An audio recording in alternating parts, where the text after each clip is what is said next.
Gracias, señor presidente.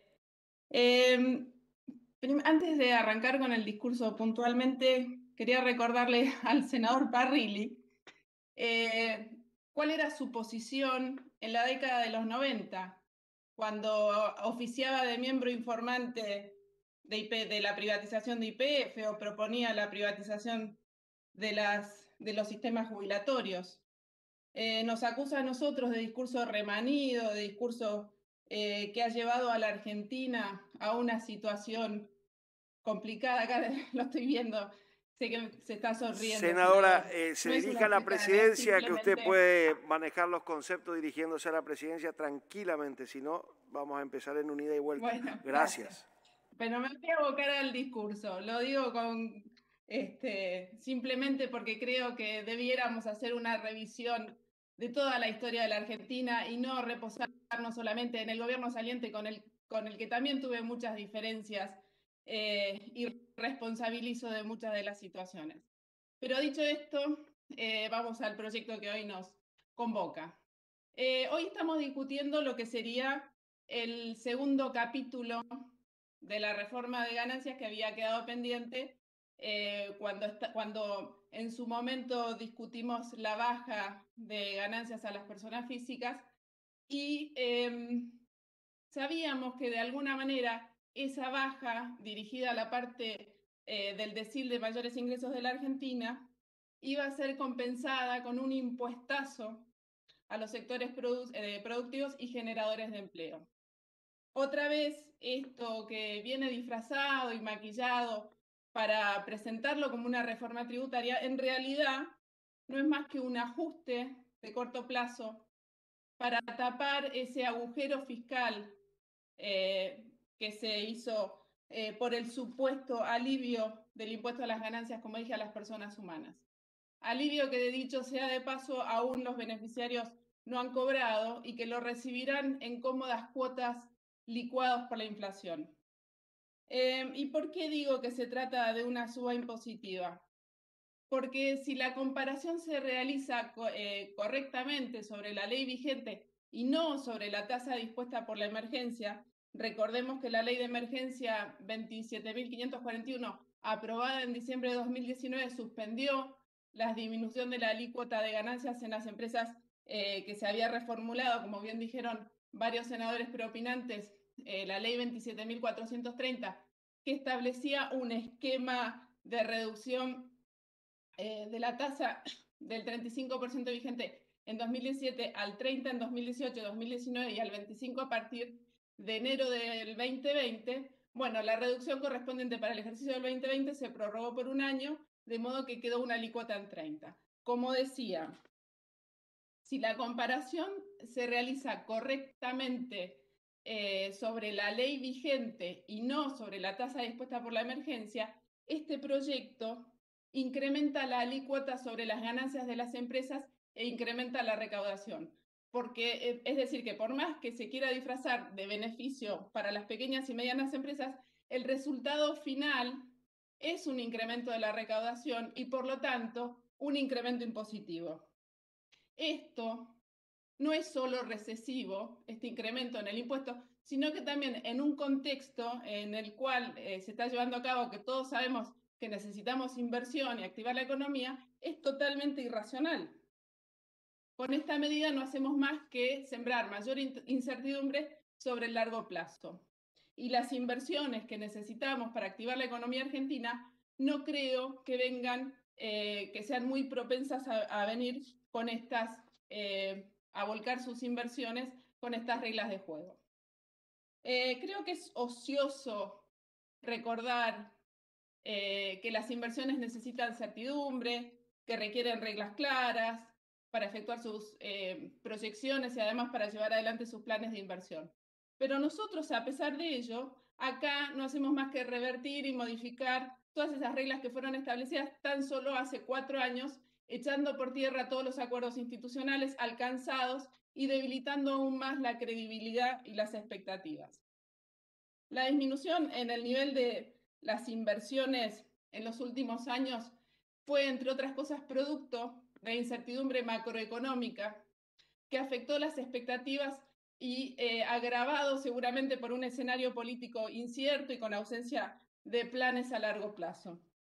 Si observamos la evolución de la formación bruta del capital fijo de los últimos años, se aprecia un pico cercano al 20% del PBI en 2008 y un valor medio del 15% en la última década.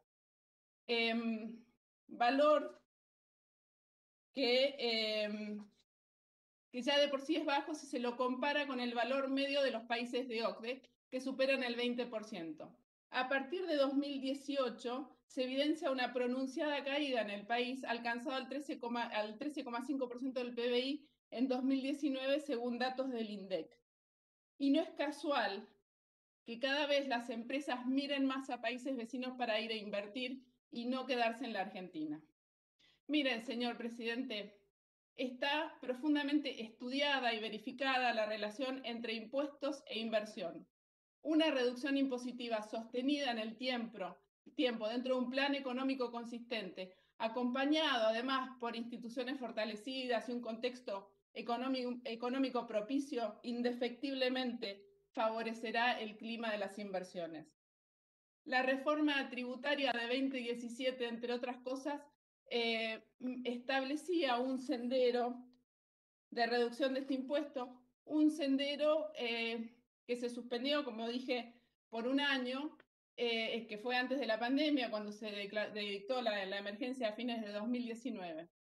En ese momento la alícuota del impuesto para el 2020-2021 en adelante, de acuerdo con la ley vigente suspendida, era del 25% para todas las empresas y del 13% sobre los dividendos. Con las modificaciones que se están haciendo hoy, se incrementa al 30% para empresas de más de 5 millones de pesos y al 35% para empresas de más de 50 millones de pesos, esto es de ganancias, a la vez que se reduce la alícuota para la distribución de los dividendos al 7%. Es decir, que con esta medida, en lugar de incentivar la inversión, estamos castigándola. Y por el contrario, estamos propiciando el reparto de dividendos para los empresarios. Esto es exactamente lo contrario de lo que hacen los países que promueven la inversión. En un gráfico que presentó el secretario de Política Tributaria ante la Comisión de Presupuesto y Hacienda, se observaba claramente que la Argentina es el país con las alícuotas más elevadas sobre ganancias de las empresas y por el contrario con la menor alícuota sobre el reparto de los dividendos. Y los países en realidad hoy se orientan a lo contrario, se orientan a gravar en mayor medida el reparto de dividendos y a reducir la alícuota sobre las ganancias de las empresas, que en definitiva son la fuente de reinversión, sobre todo en la Argentina, donde no hay crédito, donde las empresas no tienen crédito. Entonces, las inversiones que realizan las empresas se financian con el fruto del resultado de sus operaciones previas, es decir, con sus ganancias. Vuelvo a lo mismo, porque no hay fuentes de financiamiento alternativas.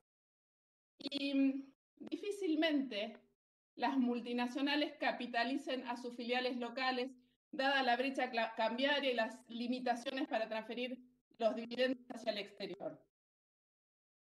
Este proyecto castiga a la empresa, que en definitiva es la que invierte, genera empleo, exporta, trae divisas al país, y premia reduciendo la alícuota para que lleve la ganancia sin invertirla al empresario. Otra cuestión que merece atención es la nueva escala que se presenta como progresiva. Se determinan escalas de acuerdo con el nivel de ganancias, pero nada se dice respecto del tamaño de las empresas. Entonces, estamos habilitando esta conocida operatoria de las multinacionales, por la cual reducen sus ganancias cargando más costos en la Argentina mediante el manejo de precios de transferencias entre sus delegaciones y así modifican el resultado de sus filiales y obtienen ganancias en aquel país en que la carga tributaria es menor. En todo caso, el problema es de las empresas que como agentes económicos obviamente van a buscar maximizar sus ganancias, El problema radica en los incentivos tan mal colocados por parte del Estado. Además, el establecimiento de estas escalas castiga a la pequeña empresa, que cuando logra un nivel considerable de ingresos va a tender a pasarse de escala. Y esto reduce los incentivos para seguir invirtiendo. Es decir, que lo que logran es propiciar el enanismo fiscal. Por otro lado, es importante resaltar la relevancia que cobra el ecosistema empresarial, porque no es cierto que las pymes sean órganos independientes. El entramado empresarial es un sistema que está interrelacionado y que vincula a firmas de todos los tamaños, en donde las pequeñas funcionan en muchos casos como proveedoras de las grandes empresas. Es decir, que afectar la inversión de las grandes compañías en definitiva Me también va a ayuda con el tiempo, repercutir en senadora, las ¿sabe? pequeñas empresas. Sí, ya voy redondeando, pero a otros senadores no los cortan, así que me queda un poquito nada más, presidente, deme 3 minutos más. Siempre tengo Como la decía, misma la vara. presión impositiva del proyecto... No, presidente, bueno, voy redondeando, pero decía, el laberinto impositivo que existe entre nación, provincias, municipios, que se había abordado con el consenso fiscal en 2017, había sido un puntapié inicial para morigerar y amortiguar la carga impositiva, y que si bien era un puntapié inicial, necesitaba revisiones y mejoras, pero ahora en lugar de avanzar, retrocedemos un paso. No solo volvemos a incrementar el impuesto a las ganancias, sino que tras suspender el consenso fiscal se van a aumentar nuevamente las cargas a partir de los tributos como ingresos brutos en las provincias, además del IVA y la inflación, que ya dijimos son los peores impuestos. No puedo dejar de mencionar en esta instancia lo que dice el Banco Mundial, que la Argentina está en el anteúltimo lugar como país propicio para las inversiones. Y con todo lo expuesto hasta acá, ¿qué podemos decir para ir redondeando? Que tenemos los peores indicadores. Un 40% de la economía se encuentra en la informalidad. Tenemos en primer lugar el primer lugar en América Latina en evasión impositiva. Y esto da como resultado que tengamos una elevada presión tributaria que recae sobre la economía formal, un impacto en las cuentas fiscales por lo que se deja de recaudar y un entramado social que está cada vez más desagregado como resultante de la informalidad y el desempleo. La elocuencia de los números macroeconómicos de la Argentina nos da la pauta que es necesario establecer un sendero de largo plazo para activar o reactivar la actividad productiva y para generar empleo de calidad. Las medidas contradictorias no ayudan. No podemos seguir postergando la elaboración de un plan económico a largo plazo consensuado, consistente y equilibrado que atienda los gastos necesarios y resuelva las injusticias existentes.